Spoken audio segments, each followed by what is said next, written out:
Salutare oameni buni și bine v-am regăsit pe canalul nostru de YouTube.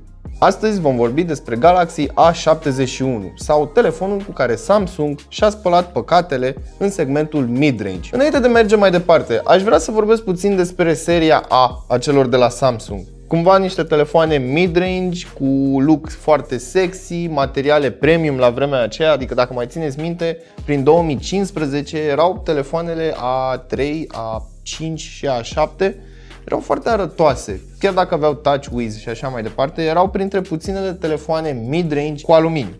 Mă rog, existau și alte chinezării și alte firme și așa mai departe, dar totuși era Samsung și era mid-range și avea aluminiu, după care au început să facă cu sticlă cu aluminiu, rezistente la apă și așa mai departe. Iar anul trecut, cumva Samsung nu știu ce a făcut cu seria A. A venit și a pus plastic peste tot. Și au scos niște telefoane pe care le-am iubit și pe care le-am urât în același timp. Nu pot să spun că am fost foarte impresionat de seria lor A de anul trecut. În schimb, știți care mi-a plăcut? A40. Mic, compact, drăguțel și așa mai departe. Nu mai aduc înapoi în discuție. După care au scos modelele S, care cumva erau același model din seria A, dar puțin rafinat. Iar acum au scos A51 și A71. A51 mi-a plăcut foarte mult. Este o nouă filozofie pe care o observ și cumva îți dă o experiență premium. O experiență pe care o găsești doar la telefoanele scumpe de la Samsung. Iar A71, ei bine, este ceva mai scump. Este undeva la 2200 de lei. Deci dacă stai să te gândești la 2200 de lei, ai putea să-ți iei un telefon de la altă companie mult mai performant, dar poate, din perspectiva ta, nu ajunge undeva la calitatea software-ului dintr-un Samsung. Pentru că și ei au început cumva să-ți vândă o experiență, nu-ți mai vând neapărat un device. Și probabil acesta este motivul și pentru care găsim mai mult plastic pe seria A. Trebuie să le dau credit, pentru că, deși este un telefon din plastic, arată ca un telefon premium, cumva când era S3, S4 și S5, erau telefoane premium la vremea aceea, dar erau din plastic și erau destul de bine făcute. Mă rog, S5 discutabil. Nu mi-a plăcut, sincer să fiu, S5-ul când apăruse. Dar anul acesta sunt niște telefoane foarte interesante din plastic și cumva îți dau senzația premium, dar de acum 3-4 ani de zile.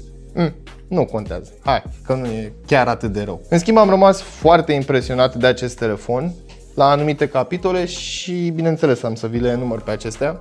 După care vom vorbi și despre ceea ce nu e atât de bun la acest telefon, că nu există telefonul perfect, nu există produsul perfect. Dar înainte de toate, nu uita să te abonezi și să activezi notificările, iar mai apoi intră pe cel.ro/giveaway pentru a te înscrie în concurs. Hai să vorbim puțin și despre specificațiile tehnice. Nu o să aduc camera mai aproape, decât o să vă las să vă uitați la niște imagini cu acest telefon, pentru că sub capotă nu avem absolut nimic diferit, bine, nimic special diferit. Și m-a mâncat curiozitatea, am zis, bă, poate nu mi-aduc eu aminte bine.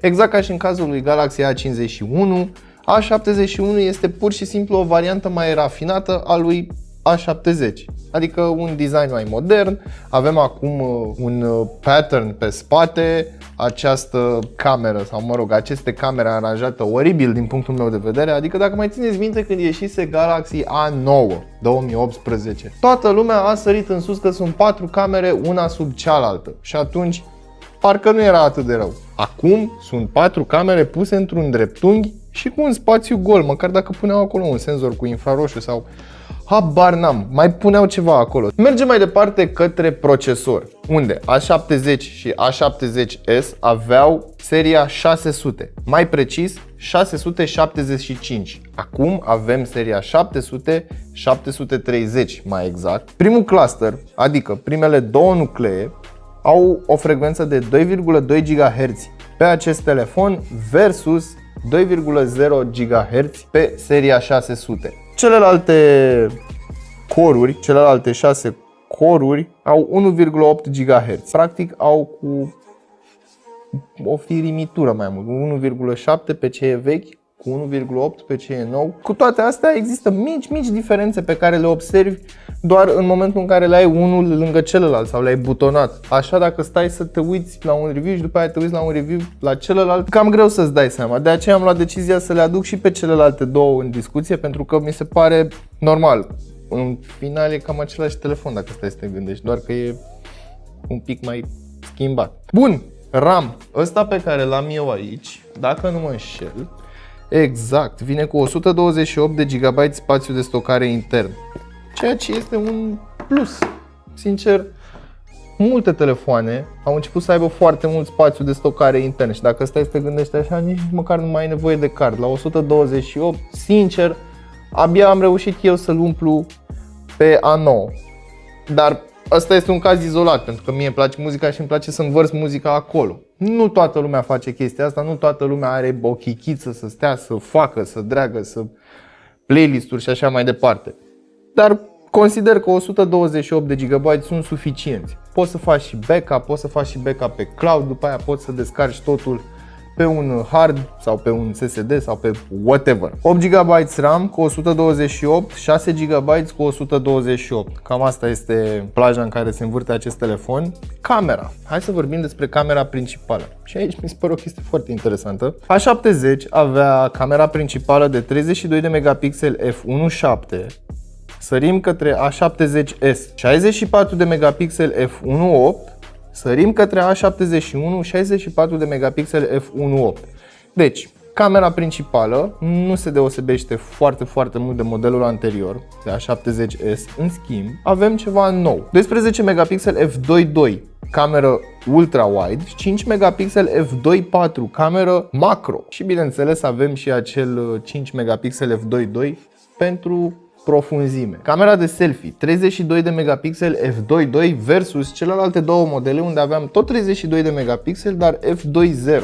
Ceea ce mi se pare din nou o decizie foarte ciudată în ideea în care de ce mi-ai luat f2.0 și mi-ai pus f2.2? Adică, bine, nu că ar face mare diferență acei 0.2, dar totuși era o cameră, trebuia să o lași pe aia. Adică dacă aveai ceva deja bun, de ce pui ceva care nu mai e așa de bun? Nu că ar fi o cameră proastă. Pe partea de conectivitate nu s-a schimbat absolut nimic. USB 2.0, Type-C și Bluetooth 5 și Wi-Fi 5 GHz. Bravo, îmi place. Măcar n-au renunțat la ceva. Evident avem și NFC. Asta pe care l-am eu mi se pare că are NFC, dar există unele zone în care nu există NFC. Există și variante fără NFC, ceea ce din nou mi se pare ciudat. Avem Dolby Atmos, în cazul în care te pasionează acest aspect, deși destul de ciudat, că trebuie să ai conținut compatibil, trebuie să stai liniștit cu căști și e mai multă bătaie de cap să te bucuri de conținut Dolby Atmos pe telefon. 4500 de mAh, 25 de W fast charge pe toate cele 3 telefoane. Acum, hai să vorbim despre telefon în sine. La prețul de 2200 de lei, dacă ai fi să compari, găsești pe piață telefoane ceva mai bune în acest segment de preț și ceva mai ieftine, cum ar fi Mi 9T, chiar și Mi 9T Pro, care s-a ieftinit și are un procesor foarte bun. Este mai puternic, este mai bun decât tot ce oferă Samsung și Huawei în acest segment de preț, dar nu ai experiența aia mai rafinată de software, nu poți să le conectezi, să le linkuiești cu Windows-ul, nu poți să faci chestia asta. Xiaomi au lansat un update pe MIUI 11 și aș vrea foarte mult să vi-l arăt, pentru că au implementat și ei pop-up view, ai o tastatură pe care poți să o pui peste tot pe ecran și...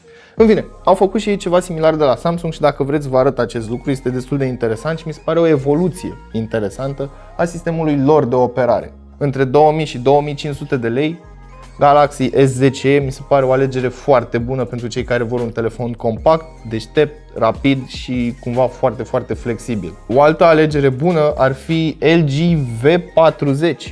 Are 845 sticlă, are acel difuzor care se aude foarte bine, iar pe căști se aude dumnezeesc, de ce să vă mint. Doar că nu toată lumea își îndreaptă atenția către LG, pentru că știm cu toții, softul e pe acolo, update-uri nu prea, interfață nu prea, funcționalitate nu prea.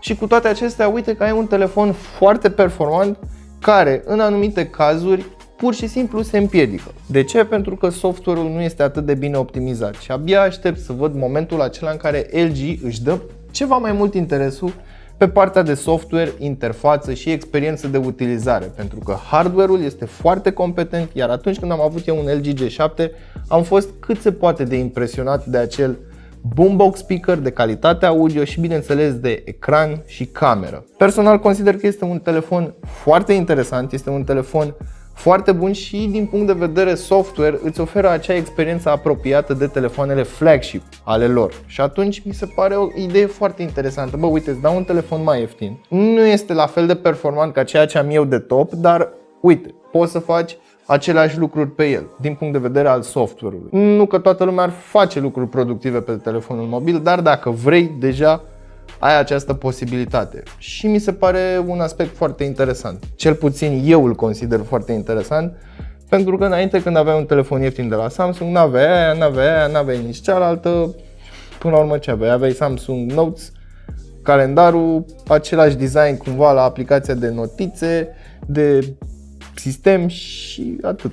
Dacă vrei un telefon cu o interfață bună, cu suport și, bineînțeles, cu actualizări de software, A71 ar fi pentru tine. Însă rămâne la atitudinea ta să vezi și să cântărești mai multă performanță versus experiență software, pentru că e destul de greu de recomandat telefonul la 2200-2300 de lei. Cu toate astea, nu este un telefon rău. Iar pe partea de fotografie, pentru că am promis că vorbesc despre chestia asta, se descurcă destul de bine. Camera prinde un nivel de detaliu destul de ridicat și se descurcă foarte bine în lumină naturală. În momentul în care ajungi la mai puțină lumină, evident, o să ai granulație puțin mai mare și, bineînțeles, un nivel de detaliu ceva mai scăzut. Am observat un comportament foarte interesant al camerei.